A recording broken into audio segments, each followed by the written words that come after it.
Olá, sou Daniel Amado, sou gestor em práticas integrativas e complementares e hoje vamos falar sobre a importância da implementação da PNPIC. O primeiro ponto que é importante lembrarmos é que existe uma recomendação da Organização Mundial da Saúde para a implementação das medicinas tradicionais, complementares e integrativas nos sistemas oficiais de saúde. Então, a Organização Mundial de Saúde estabeleceu uma estratégia de implementação dessas práticas e traz um conjunto de diretrizes para os países implementar essas práticas nos seus sistemas nacionais de saúde.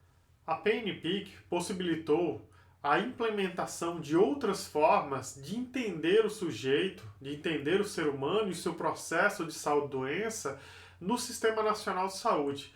Apesar da 8ª Conferência de 1986, já trazer em seu relatório final, a necessidade de implementação dessas práticas, e foram nessa conferência que estabeleceu os princípios e as diretrizes do Sistema Único de Saúde.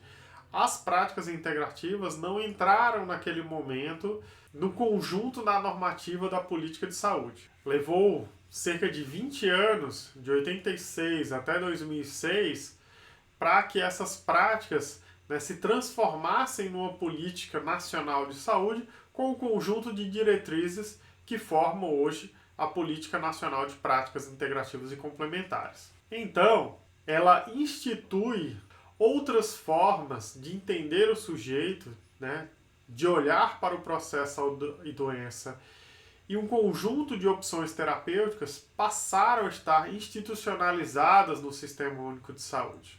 Diversas experiências de práticas integrativas já existiam nos municípios, em alguns estados, porém, não existiam diretrizes e responsabilidades tanto para os entes federais, estaduais e municipais, na implementação dessas práticas. Um outro grande avanço dessa política é o campo da pesquisa, que apesar de não ter tido um financiamento consistente e direcionado para o avanço dessas práticas, possibilitou o crescimento da produção acadêmica nesse campo.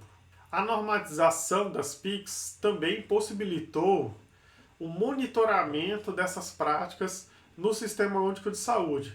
E assim, o Brasil passa a conhecer mais a oferta dessas práticas pelos profissionais de saúde, os locais que ofertam essas práticas e os tipos de práticas oferecidos. Precisamos avançar mais em indicadores de avaliação e também na avaliação do impacto que essas práticas estão tendo na saúde da população brasileira no Sistema Único de Saúde.